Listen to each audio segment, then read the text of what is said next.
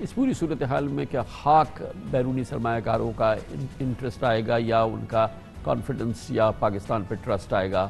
اس کیفیت کی بات کرتے ہیں چھوٹے سے وقت کے بعد۔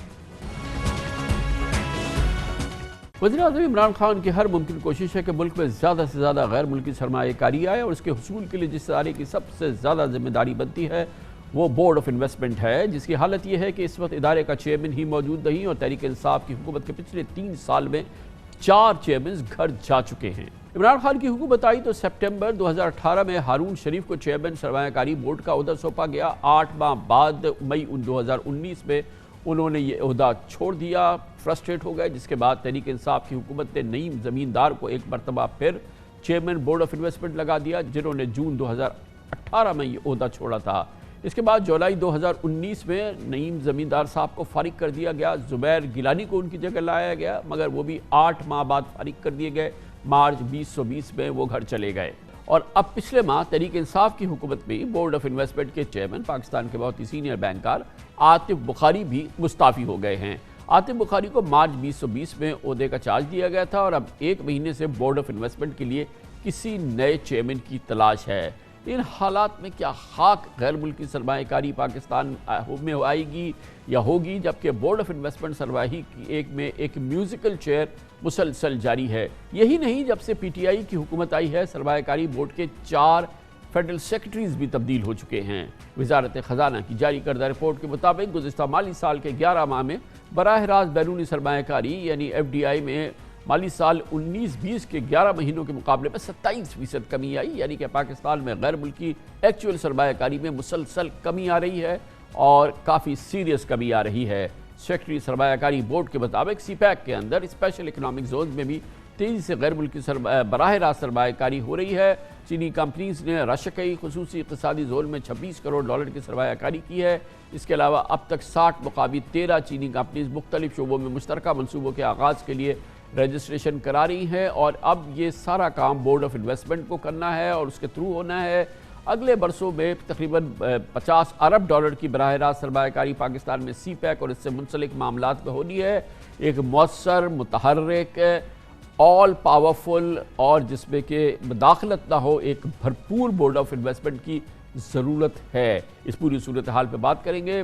عمران خان حکومت کے پہلے بورڈ آف انویسٹمنٹ کے چیئرمین جناب ہارون شریف ہمارے ساتھ موجود ہیں۔ انٹرنیشنل ایکسپیرینس ہے ہارون شریف صاحب کا، ورلڈ بینک دوسرے اداروں کا، مگر نہ جانے کیا ہوا کہ وہ نہیں چل سکے اس حکومت میں۔ بہرحال ہارون شریف صاحب آپ بتائیے گا، بی یو آئی آپ آئے، بڑے اس زمانے میں آپ سے بات ہوتی رہی ہے، مگر آج پھر یہی صورتحال ہے جہاں سے ہم شروع ہوئے تھے، آپ آئے، پھر دوسرے، پھر تیسرے، اب عاطف بخاری صاحب بھی چلے گئے۔ اس کا مطلب ہے کہ کوئی بنیادی مسئلہ ہے وہاں پہ، آپ کے خیال میں کیا ہے وہ مسئلہ؟ جی کامل صاحب بہت شکریہ، یہ ایک بہت ہی آپ نے اہم وقت پہ ایک اہم سوال پوچھا ہے۔ دیکھیے اس وقت جو بورڈ آف انویسٹمنٹ کا مین مسئلہ ہے وہ یہ ہے کہ اس میں کچھ سٹرکچرل چیزیں جس کے لیے وہ بنایا گیا تھا ان کو تبدیل کر دیا گیا۔ بورڈ آف انویسٹمنٹ کا قانون یہ کہتا ہے کہ اس کا ایک اپنا بورڈ آف ڈائریکٹرز ہوگا جس کو وزیر اعظم چیئر کریں گے، اور وہ بورڈ آف ڈائریکٹر جو ہے وہ ڈے ٹو ڈے فیصلے کرے گا۔ ہوا یہ ہے کہ پچھلے گزشتہ بہت سے سالوں میں بیوروکریسی نے اس پروسیس کو کیپچر کر لیا ہے، اور وزیر اعظم کی بجائے ایک اور لیئر کریٹ کر دی گئی ہے ایڈمنسٹریٹو منسٹری کی، کہ وہ منسٹری آف کامرس کے تھرو رپورٹ کرتا ہے۔ تو جب انویسٹر دیکھتا ہے کہ لیئرز بڑھ رہی ہیں، فیصلہ سازی جو ہے وہ ڈیپینڈنٹ ہے، اور بورڈ آف انویسٹمنٹ ڈائریکٹلی فیصلے نہیں کروا پا رہا، تو وہ پھر دوسرے راستے ڈھونڈنے شروع کر دیتے ہیں۔ ایک تو یہ سٹرکچرل فلا۔ دوسری چیز یہ ہے کہ یہ قانون بے نظیر کے زمانے میں اسی لیے بنایا گیا تھا کہ ہمیں انویسٹمنٹ کی منسٹری کی بجائے ایک فاسٹ ٹریک کے اوپر انویسٹر کو فیسیلیٹیٹ کرنے کی سہولت چاہیے تھی۔ لیکن اگر آپ آج سٹافنگ دیکھیے تو وہی اسٹیبلشمنٹ ڈویژن کے تھرو اپوائنٹمنٹ ہوتی ہے، جیسے آپ نے خود مینشن کیا 4 فیڈرل سیکرٹری بدل چکے ہیں۔ میری یہ کہنے کی وہاں پر جو میں بار بار کہہ رہا تھا، دیکھیے ہمارے پاس عمران خان صاحب نے اتنے اچھے راستے کھولے خطے میں، ہمیں کمٹمنٹس ملی، لیکن ہم ان کو ٹرانزیکشنز میں کنورٹ اس لیے نہیں کر پائے کہ ایک تو انکنسسٹنسی اتنی تھی۔ جو میری انٹرنیشنل تجربہ ہے، 2 چیزوں پہ انویسٹر بہت گھبراتا ہے۔ ایک تو اچھی پالیسی نہ ہو، دوسرا اس کے اندر کنسسٹنسی نہ ہو اور تیزی سے تبدیلیاں آ رہی ہیں۔ اور سب سے امپورٹنٹ بات یہ ہے نا کہ ہارون شریف صاحب کے فلی امپاورڈ بورڈ ہو، اور یہ جو ادارہ ہو وہ کیونکہ اسے سب سے اہم ایز آف ڈوئنگ بزنس کے اندر سب سے اہم یہ ون ونڈو سہولت فراہم کرنی ہے، اس کے لیے ضروری ہے کہ اس کی پشت پہ جو تمام ادارے اس سے منسلک ہوں ان کو اس کی 100% اس بورڈ کو یقین دہانی ہو کہ وہ ادارہ اس کے کہنے پہ عمل کرے گا اور ایک سینرجی بنے، پھر آپ اس کا فیز بنتے ہیں انویسٹمنٹ کا، اور پھر وہ بورڈ جو ہے اس کا انویسٹمنٹ بنتا ہے۔ لیکن جب آپ ہی محتاج ہے تو آپ پیچھے کسی سے کیا کام کرائیں گے؟ یہ اگر بورڈ ہی محتاج ہے تو پیچھے کیا ہوگا؟ جی آپ دیکھیے پچھلے 3 برس میں نے ایک بورڈ آف انویسٹمنٹ کا بہت اچھا بورڈ آف ڈائریکٹرز بنایا تھا، اس کی صرف ایک میٹنگ ہو پائی ہے اور اس کے بعد کبھی کسی نے ان سے بات بھی نہیں کی۔ تو جو آپ کی بات یہ ہے کہ انویسٹر کو یہ نظر آنا چاہیے کہ ملک کا سربراہ اگر انویسٹمنٹ ان کی پرائرٹی ہے تو وہ ویزیبلی اس کے پیچھے کھڑے ہیں، اس کو امپاور کر رہے ہیں اور وہ فیصلہ کرانے کی ادارے میں صلاحیت ہے۔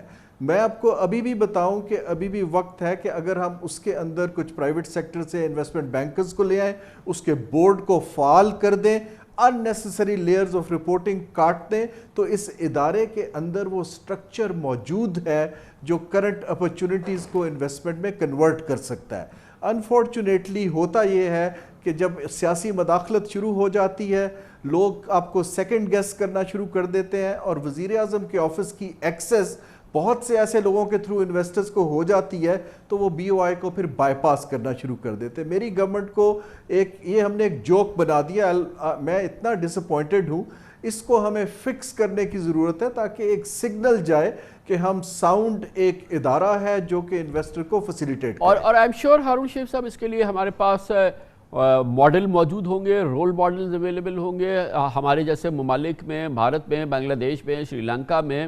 آئی ایم شیور کہ صورتحال وہاں شاید ہم سے کہیں بہتر ہو۔ جی میں آپ کو 4 ممالک کی اگزامپل دیتا ہوں۔ بنگلہ دیش کے اندر حسینہ واجد صاحبہ کے آفس کے اندر ایک ایڈیشنل سیکریٹری بیٹھتے ہیں جو بورڈ آف انویسٹمنٹ کے نمبر 1 پرائرٹی پہ وزیر اعظم سے سب چیزیں سالو کرواتے ہیں۔ جو ملیشیا ہے وہاں پر جب مہاتیر محمد تھے تو انہوں نے بورڈ آف انویسٹمنٹ کے چیئرمین کو اکنامک زونز اور ہر چیز کے اوپر ہر ماہ ڈائریکٹ پارلیمنٹ میں رپورٹ ہوتی تھی۔